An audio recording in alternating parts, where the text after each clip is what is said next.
The Secretary-General commends this decision as a major step forward in a global movement towards the universal abolition of the death penalty. The Secretary-General seizes this opportunity to call on all countries which still retain it to follow the encouraging example of Malaysia. Murder, drug trafficking and treason, all punishable by death in Malaysia, but maybe not for much longer. After Muhammad Lukman Mohamed received the death sentence for selling medicinal marijuana oil to cancer patients, there was public outrage. Up stepped Malaysia's Prime Minister Mahathir Mohamad, who not only called for a review of the case, but now wants to eliminate the death penalty altogether. Well, to discuss this, I'm joined now from Kuala Lumpur by O.I. Sun. He was the political secretary for former Prime Minister Najib Razak. Also in the Malaysian capital, we have Kasthuri Patto. She's a member of parliament with the Democratic Action Party. And completing our panel from Philadelphia is John Lott. He's the president of the Crime Prevention Research Centre. I thank you all for joining us. Kasthuri Patto, let me start with you. Are you happy? Is this the right decision from Mahathir's government to abolish the death penalty? Absolutely. I think we are all aware that on the 9th of May, the Malaysian people came forward to vote for a change. And one of the promises in the Pakatan Harapan manifesto is that we abolish the death penalty. And this matter is something close to my heart and close to the hearts of my colleagues as well. For the past 5 years, as far as I'm concerned, I've been lobbying within the Malaysian Parliament, with the ministers in the then government, with their cabinet, with civil society to push for the abolition of the death penalty in Malaysia. So this is indeed good news to me and many of my colleagues in the coalition. Okay, O.I. Sun, this is not going to a referendum. Is it what the people want? Are the politicians making the right decision on behalf of the people? Well, personally, of course, I think it's very much overdue because the death penalty for the longest period of time was like a sort of Damocles hanging over a lot of people in Malaysia. The people who, well, for whatever reason, have to traffic in drugs, and sometimes they are only in possession of weapons, and they are sentenced to death. Well, on the other hand, of course, there is still a sizable Malaysian public who are yet to embrace the abolishment of the death penalty. I think you will need some more persuading to go on before they could come around. Yeah, so John Lott, a lot of Malaysians were outraged. As I mentioned earlier, there was a guy who was selling medicinal cannabis to cancer patients, and he was put on death row. And I think, you know, sometimes it just takes a little microcosm, one single case to get people talking about it. This new government says we want to go with the tide of history where other countries are abolishing the death penalty. This is a remnant. It's a relic of a bygone era. We want to move forward. Are they right, John Lott? Well, I mean, that one case you mentioned seems like a pretty ridiculous case. I don't have any problem with not using the death penalty for something like that. But on the other hand, the issue to me is one of public safety. And the question is, how many murders can you deter by using something like the death penalty? We know the death penalty is much more of a deterrence.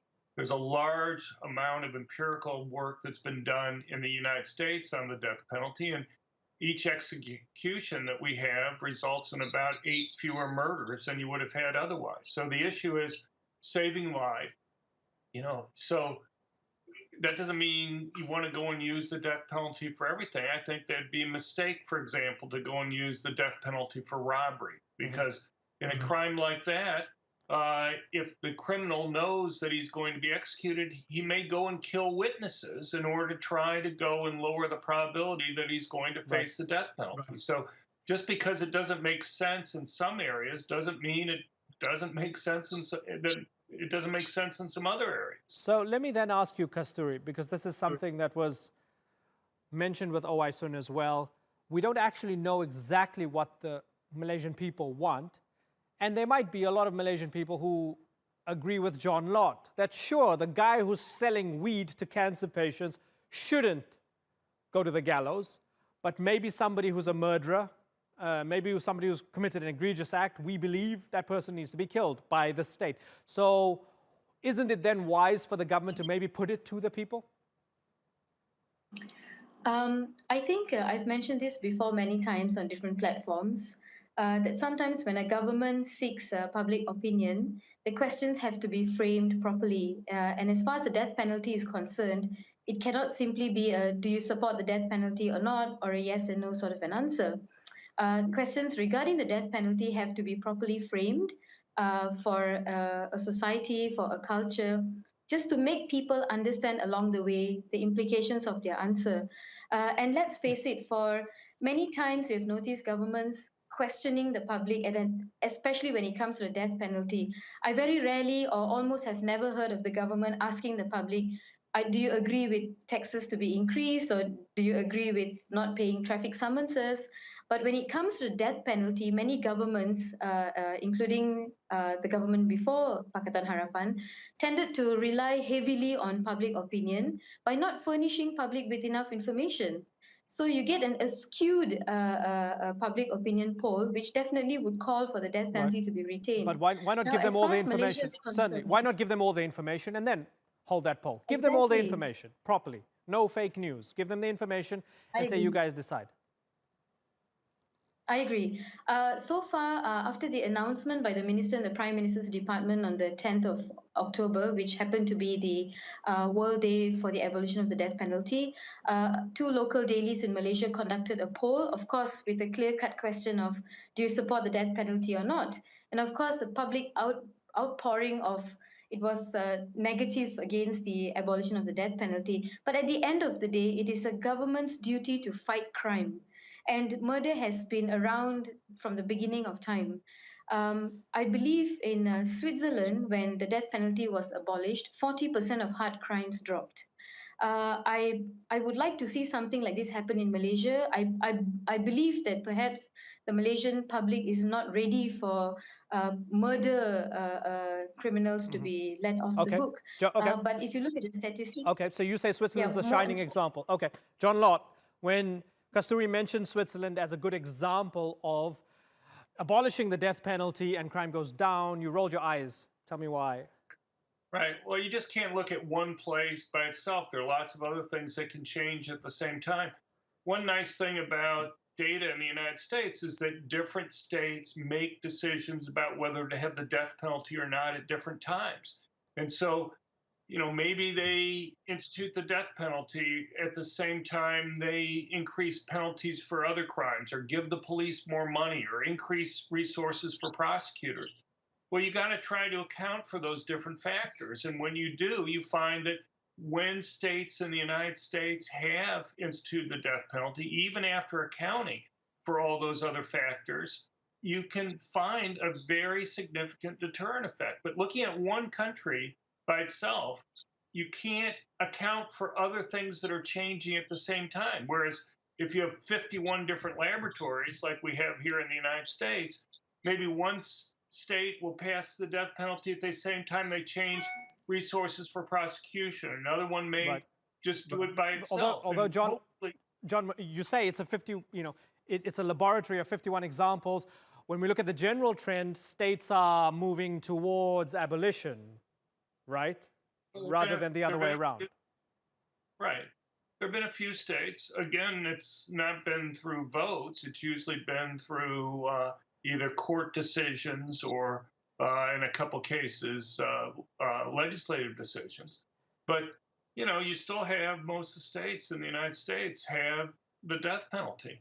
And, you know, the question is, what can we do to save lives? That seems to me the ultimate question. Kasthuri? Yeah, my esteemed colleague is entitled to his opinion, but then in Malaysia, the death penalty has not proven to be a deterrent. As we know, there are more than 1,200 inmates on death row in Malaysia. 900 over of them are on drug-related offences. And then you have discharge of firearm, murder, etc. Over the years, there's been an increase in number of people on death row, and we must understand, and this is the differences that we have in the United States. You have every state has a different legislative procedure, and in Malaysia, it's not. We have the federal government, and then we have state government. So the system is different. And when we announced that Malaysia is going to abolish the death penalty, it applies to all states in the country. Understood. Understood. And it's not just because the European Union as a bloc has abolished the death penalty, Right. or over 142 countries have abolished the death penalty. It's just doing what is right. And at the end of the day, if there is, no one can guarantee there won't be a miscarriage of justice at the end of the day. Oh, got it. And I'm glad that we're having this kind of, cross-pollination here. John, we usually have you in US-specific discussions, so this is fascinating to see the two perspectives against each other here. I want to do some housekeeping here, Owai Sun. There's something that creeps up every time I read about the abolition of the death penalty or the potential abolition of the death penalty in Malaysia is a case that could implicate the former Prime Minister Najib Razak and your former boss. This is always mentioned, and something that bothers me every time I read about this. It talks about ending the death penalty that could aid in an investigation of the former Prime Minister. So some of his bodyguards went to jail for the killing of a Mongolian woman. As far as I understand, one of them fled to Australia. He might have some new information that could potentially implicate the former Prime Minister Najib Razak. The Aussies don't want to send this guy back to Malaysia because there's the death penalty in Malaysia, but now they might because the death penalty will be abolished. Is that a conspiracy theory, or might that be part of the thinking that you can abolish the death penalty and you could also put the former Prime Minister behind bars? Owai Sun. Well, I think the former Prime Minister has been charged with at least by now 2 series and by very soon at least 3 series of charges. I think there will be no shortage of reasons if there was an attempt to put him behind bars, for example. But I think for me more troublesome is the fact that very often in developing countries, Kasthuri mentioned just a miscarriage of justice, and Professor Lott talked about various factors and so on. Well, the simple fact is in many developing countries, sometimes the procedural aspects of a trial, and especially a death penalty trial, is not perfect. Sometimes you have people being coerced into certain confession. Sometimes you have evidence being planted and so on. And people could be sentenced to death for these offenses. And, like sometimes, I just came back from a long trip abroad.